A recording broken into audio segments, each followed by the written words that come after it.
आपका स्वागत है। आज हम जंगल के किस्सों की उस दुनिया में उतर रहे हैं और खास तौर पर जिम कॉर्बेट की एक बहुत मशहूर और रोंगटे खड़े कर देने वाली कहानी पर बात करेंगे। हाँ, मोहान के आदमखोर बाग की कहानी। बिल्कुल, ये कहानी थोड़ी लंबी है, पेचीदा भी, तो इसे हम 3 हिस्सों में आपके सामने लाएंगे और आज हम इसका पहला भाग पेश कर रहे हैं। सही कहा। और देखिए, ये कहानी सिर्फ एक बाघ के शिकार की दास्तान नहीं है।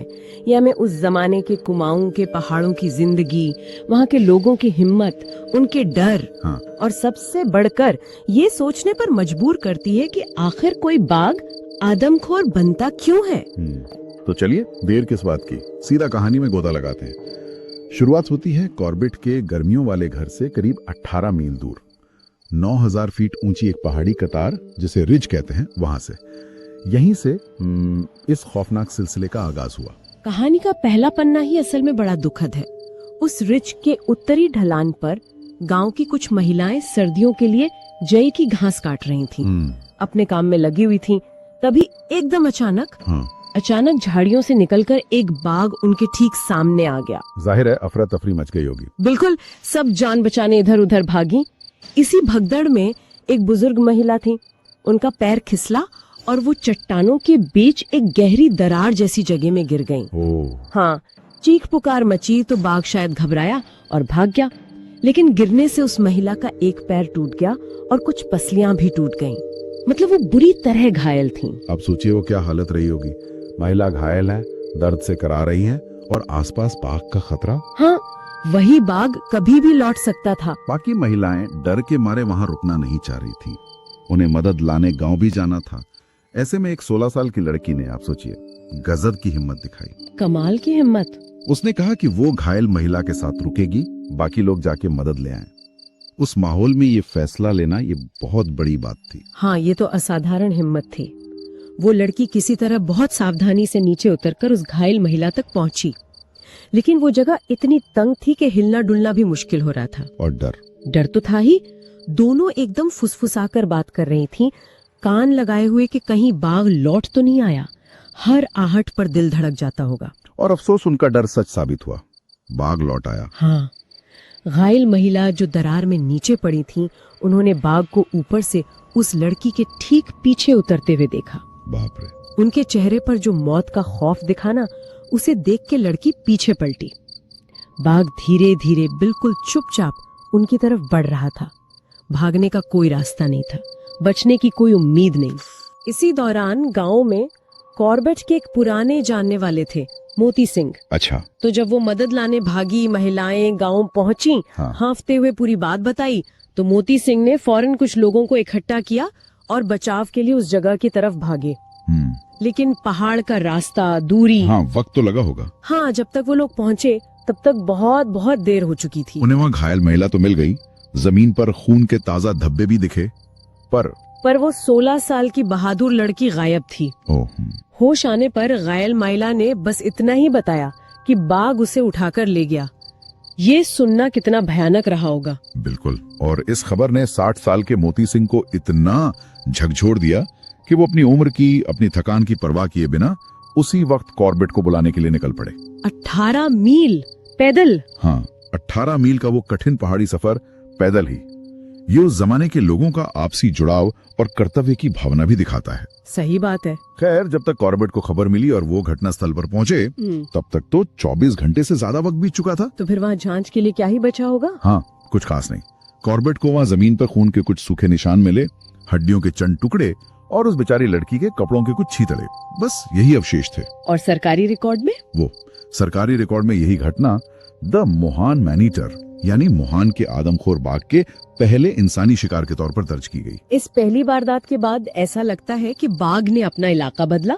वो कोसी नदी घाटी की तरफ उतर आया। अच्छा। हाँ, कुछ रिपोर्ट्स बताती है कि इसके बाद उसने रास्ते में PWD मतलब लोक निर्माण विभाग के 2 कर्मचारियों को मारा और फिर विधान परिषद के एक सदस्य के कोई रिश्तेदार थे, उन्हें भी अपना शिकार बनाया। बाप रे, मतलब सिलसिला शुरू हो गया था। हाँ, और अगले कई सालों तक ये बाघ कोसी नदी के किनारे गर्जिया से लेकर काकरी घाट तक, ये करीब 40 मील का इलाका है। 40 मील बहुत बड़ा इलाका है। हाँ, इस पूरे विशाल इलाके में वो दहशत का दूसरा नाम बन गया। और उसने अपना एक तरह का अड्डा, आप कह सकती हैं मुख्यालय, मोहान बस्ती के ठीक ऊपर पहाड़ी पर बनाया। उस गांव का नाम था काठ की नाव। काठ की नाव, ये नाम कुछ अजीब है, इसका कोई मतलब? हाँ, कहानी के मुताबिक पहले वहाँ अंग्रेजों ने जानवरों के पानी पीने के लिए लकड़ी की एक लंबी सी नाव जैसी दिखने वाली नांद बनवाई थी। अच्छा, लकड़ी की नाव जैसी नांद। बिल्कुल। तो गांव वालों ने उसे काठ की नाव कहना शुरू कर दिया और बस वही नाम उस जगह का पड़ गया। ये छोटी छोटी बातें उस दौर की एक झलक देती हैं, है ना? हाँ बिल्कुल। कॉर्बेट अपनी किताब में ये भी याद करते हैं, जैसा उन्होंने चौगर टाइगर्स वाली कहानी में बताया था, हाँ। कि नैनीताल में कॉन्फ्रेंस हुई थी। हाँ, जिला अधिकारियों के साथ। हाँ, और उसमें अधिकारियों ने उनसे 3 खूंखार आदमखोरों को खत्म करने का वादा ले लिया था। चौगड़ वाला बाघ, मोहान वाला और कांडा वाला। अच्छा, 3 का वादा। हाँ, तो जब उन्होंने चौगड़ वाले बाघ का शिकार कर लिया तो डिप्टी कमिश्नर थे मिस्टर बेंज, उन्होंने कॉर्बेट को मोहान वाले वादे की याद दिलाई।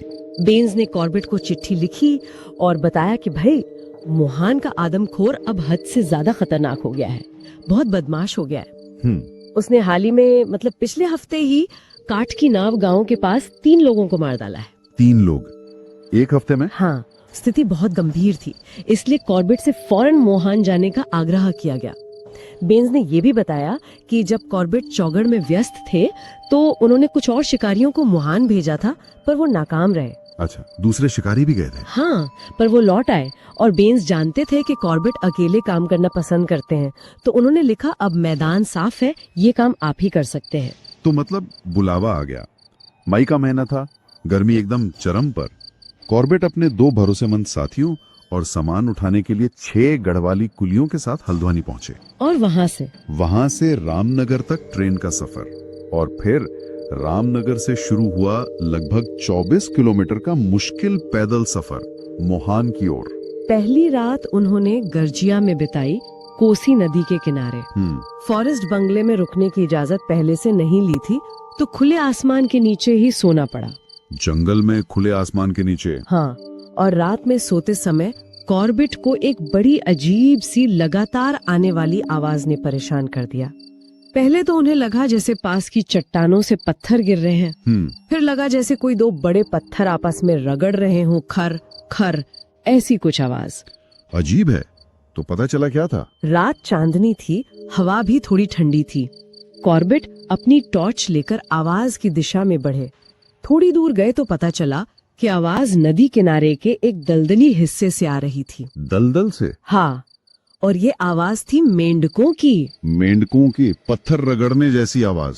हाँ, कॉर्बेट लिखते हैं कि उन्होंने जिंदगी में कई तरह के मेंढकों की आवाजें सुनी थी, पर ऐसी कर्कश पत्थर रगड़ने जैसी आवाज उन्होंने पहले कभी नहीं सुनी थी। जंगल आपको हमेशा हैरान कर सकता है। बिल्कुल, प्रकृति के अपने रहस्य हैं। खैर, अगली सुबह मौसम थोड़ा ठंडा ही था, वो लोग जल्दी निकले और करीब 12 मील और चलकर मोहान पहुंच गए। कॉर्बेट एक पेड़ की छांव में जरा सुस्ता रहे थे और उनके आदमी नाश्ता बनाने की तैयारी में लगे थे। तभी वहाँ फॉरेस्ट बंगले का चौकीदार और मोहन बाजार के कुछ दुकानदार आ गए। अच्छा, गपशप के लिए? हाँ, अब कॉर्बेट जैसा मशहूर शिकारी वहाँ हो तो बातें तो होनी ही थी। वो लोग आदमखोर बाघ की कहानियां सुना सुनाकर कॉर्बेट का एक तरह से मनोरंजन करने लगे। इनमें एक कहानी बड़ी मजेदार थी जो एक फॉरेस्ट गार्ड ने सुनाई। उसने बताया कि कुछ दिन पहले वो कोसी नदी के किनारे कुछ मछुआरों के साथ था, उनकी सुरक्षा के लिए। नदी के एक मोड़ पर अचानक वही आदमखोर बाघ सामने आ गया। बस फिर क्या था? मछुआरे अपने कांटे, जाल सब वहीं फेंका और ऐसे भागे, जान बचा के। हाँ, जान बचाने के चक्कर में गार्ड की बंदूक छीनकर भागने में भी नहीं हिचके। बंदूक छीन ली? हाँ, और हद तो तब हो गई जब भागते भागते एक मछुआरा अंधेरे में दौड़ता हुआ आगे एक सोते हुए भालू के ऊपर जा गिरा। क्या बात कर रही है? भालू पे? हाँ, अब सोचिए क्या सीन बना होगा। भालू हड़बड़ाकर उठा, मछुआरा पहले ही डरा हुआ। दोनों को समझ नहीं आया कि किससे ज्यादा डरना है, बाघ से या एक दूसरे से। भालू खुद ही इतना डर गया कि दूसरी तरफ भाग गया। और वो मछुआरा जो भालू पर गिरा था, वो इतना घबराया कि बिना दिशा देखे भागता रहा और जंगल में कहीं खो गया। बड़ी मुश्किल से शाम को रास्ता ढूंढता हुआ वापस मोहान पहुंचा। और बेचारा फॉरेस्ट गार्ड? हाँ, उसकी तो बंदूक भी गई, वो निहत्था था, उसे बाघ और उस भड़के हुए भालू दोनों से बचना था। वो भी जैसे तैसे जान बचाकर बंगले तक पहुंचा। और वो भालू पर गिरने वाला मछुआरा? अगले दिन वो मोहान छोड़कर चला गया। बहाना बनाया कि गिरने से पैर में चोट लग गई है और वैसे भी अब यहाँ नदी में मछलियाँ कम हो गई हैं। डर का असर देखिए। ये किस्सा माहौल को थोड़ा हल्का जरूर करता है, पर बाघ की दहशत साफ दिखाता है। बिल्कुल, वो हंसी मजाक के पीछे का डर असली था। दोपहर तक नाश्ता वगैरह करके कॉर्बेट और उनकी टीम काठ की नाव गांव के लिए रवाना हुई। मुहान में जो लोग उन्हें विदा करने आए थे, उन्होंने फिर चेताया, साहब रास्ता खतरनाक है, आदमखोर कहीं भी हो सकता है, जरा संभल कर। और अब सामने थी वो पहाड़ी के लगभग 4000 फीट की सीधी चढ़ाई। सामान भी काफी ज्यादा था, क्योंकि मुहान में उन्हें सलाह मिली थी कि ऊपर गांव में राशन पानी कुछ नहीं मिलेगा, लिहाजा अपना सारा इंतजाम साथ लेकर जाएं। मुश्किल चढ़ाई। हाँ, गर्मी, चढ़ाई और सामान का बोझ, रफ्तार धीमी थी। चलते चलते जब वो पहाड़ पर बने खेतों के पास पहुँचे, जहाँ से गांव नजदीक था और लोगों की आवाजाही से बाघ का खतरा थोड़ा कम था, तो कॉर्बेट ने अपने आदमियों को वहीं रुकने को कहा। और वो खुद अकेले ही आगे फॉरेस्टर्स हट की तरफ बढ़ गए, जो वहाँ से नजर आ रही थी। हट से कुछ पहले एक रिवीन थी, मतलब पानी का एक सूखा नाला जैसा, जहाँ घनी झाड़ियाँ थी। कॉर्बेट ने देखा कि वहाँ एक महिला अकेली पानी भर रही है। अकेली उस इलाके में? हाँ। कॉर्बेट के पैरों में रबर सोल वाले जूते थे, जिनसे आहट नहीं होती। उन्हें लगा कि अगर वो चुपचाप उसके पास पहुंच गए तो वो बेचारी बुरी तरह डर सकती है। हाँ, ये तो है। इसलिए उन्होंने थोड़ी दूरी से ही धीरे से खांसकर अपनी मौजूदगी का संकेत दिया। ये छोटी सी बात उनकी समझदारी दिखाती है ना? बिल्कुल। महिला चौकी जरूर, पर कॉर्बेट ने बड़ी सहजता से, बिना उसे घूरे, अपनी सिगरेट सुलगाई और पूछा, क्या इस तरह यहाँ अकेले पानी भरना सुरक्षित है? महिला ने जवाब दिया, साहब सुरक्षित तो कहाँ है ना, पर पानी तो भरना ही पड़ेगा। घर में कोई मर्द नहीं था साथ आने को, सब खेतों में काम पर गए हैं। उसकी आवाज में मजबूरी साफ छलक रही थी। कॉर्बेट ने पूछा कि घड़ा भरने में कितना वक्त लगेगा? महिला ने कहा, बस थोड़ा और। कॉर्बेट की सहजता देखकर शायद उसका डर कुछ कम हो गया था। और फिर उसने सवालों की झड़ी लगा दी। अच्छा? क्या पूछा? पूछने लगी, तुम कौन हो? पुलिस वाले तो नहीं लगते? फॉरेस्ट वाले हो? नहीं। फिर यहाँ क्यों आए हो? क्या तुम हमारी मदद करोगे? तुम्हें किसने बताया कि यहाँ बाघ का आतंक है? अकेले क्यों घूम रहे हो? तुम्हारे आदमी कहाँ हैं? कितने आदमी हैं साथ में? कहाँ ठहरोगे? कितने दिन रुकने का इरादा है? एक सांस में इतने सारे सवाल। बाप रे, पूरी पूछताछ। हाँ, कॉर्बेट मजाक में लिखते हैं कि ऐसा लग रहा था मानो उस महिला का घड़ा तब तक भरावा नहीं माना जाएगा जब तक उसके हर सवाल का तसल्ली बख्श जवाब न मिल जाए। लेकिन ये बातचीत शायद काम की रही होगी। बहुत ज्यादा। जब कॉर्बेट हट की तरफ चलने लगे तो वो महिला भी उनके पीछे पीछे आई और हट से करीब 200-300 गज दूर एक पेड़ की तरफ इशारा करके धीरे से बोली, साहब 3 दिन पहले उस आदमखोर ने इसी पेड़ के नीचे एक औरत को मारा था। ओह, तो उसने अब अहम जानकारी दी। हाँ, और कॉर्बेट तुरंत समझ गए कि अनजाने में ही सही इस बातचीत ने एक बड़ा काम कर दिया है। अब ये महिला गांव जाकर सबको बता देगी कि आने वाला अजनबी कोई सरकारी अफसर नहीं है, बल्कि उनकी मदद करने आया है। गांव वालों का भरोसा जीतना। हाँ, इस मिशन की पहली और सबसे जरूरी कड़ी थी और वो अनजाने में ही पूरी हो गई थी। हाँ। तो कॉर्बेट हट पहुंचे। कैसा था वो हट? एक छोटा सा कमरा था, करीब 10 बाय 10 फीट का।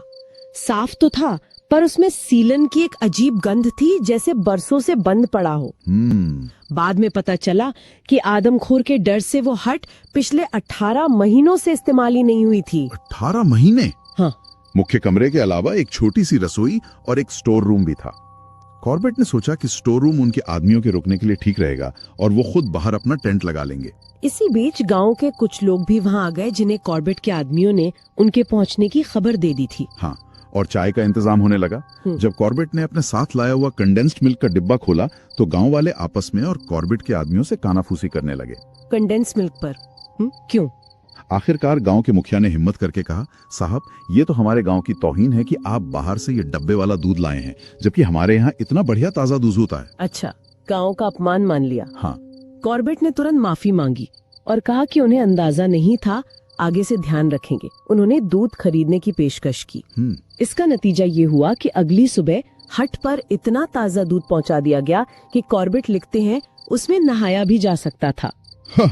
मतलब गांव वालों ने उन्हें अपना मान लिया था। बिल्कुल, लेकिन जब कॉर्बेट के आदमी बाहर टेंट लगाने लगे तो गांव वाले फिर परेशान हो गए। टेंट लगाने पर? क्यों?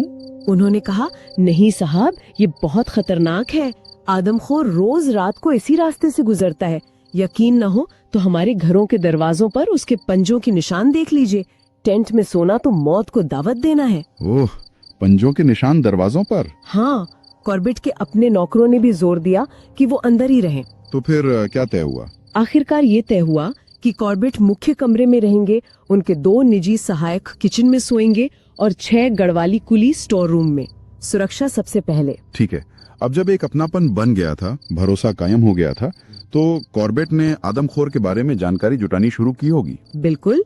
गांव वालों ने उस पेड़ वाले रास्ते के बारे में तफसील से बताया जहां 3 दिन पहले आखिरी शिकार हुआ था। उन्होंने बाघ के आने जाने के तय रास्ते का भी जिक्र किया कि वो पूरब दिशा से आता है और फिर बैताल घाट और चकनाकाल की तरफ निकल जाता है। चकनाकाल? हाँ, और उन्होंने ये भी बताया कि काठ की नाव और चकनाकाल के बीच का लगभग 6 मील का रास्ता इतना खतरनाक माना जाता है कि जब से ये बाघ आदमखोर हुआ है, गांव वालों ने उस रास्ते का इस्तेमाल करना ही छोड़ दिया है। बाप रे, 6 मील का रास्ता बंद। गांव वालों ने उस बड़े चीड़ के पेड़ के बारे में भी बताया, जिसके नीचे 10 दिन पहले एक और महिला मारी गई थी। अच्छा, एक और शिकार उस इलाके में? हाँ, और साथ ही ये किस्सा भी सुनाया कि कैसे कुछ दिन पहले रानी खेत से 3 शौकिया शिकारी आए थे। वो उस चीड़ के पेड़ पर तो चढ़ नहीं पाए, तो गांव वालों ने ही उनके लिए आसपास के दूसरे पेड़ों पर मचान बना दिए थे। उन शिकारियों ने रात में मचानों से गोलियां भी चलाईं, पर उनके नौकर तक नहीं बता पाए कि निशाना क्या था।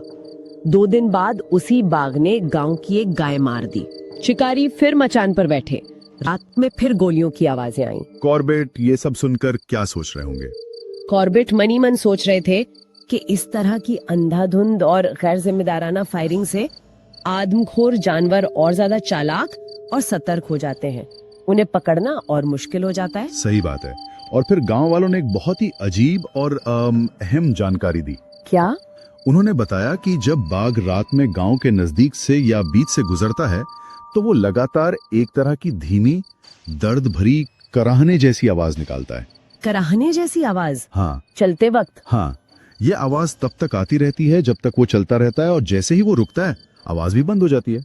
ये सुनते ही कॉर्बेट के कान खड़े हो गए होंगे।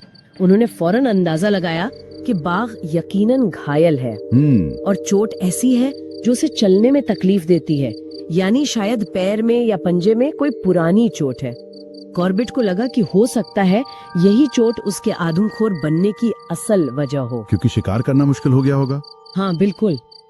और ये चोट हाल की नहीं हो सकती, क्योंकि गांव वाले कह रहे थे कि ये आवाज तो वो काफी समय से सुन रहे हैं, उन शिकारियों के आने से भी पहले से। लेकिन दिलचस्प बात ये थी कि गांव वाले कॉर्बेट के इस घायल होने वाले सिद्धांत से सहमत नहीं थे। अच्छा, क्यों? उनका कहना था, नहीं साहब, वो तो बड़े आराम से चलता है और गाय जैसे भारी शिकार को भी आसानी से खींच कर ले जाता है। हमें तो नहीं लगता उसे कोई तकलीफ है। कभी कभी नजदीकी गवाह भी गलत समझ सकते हैं।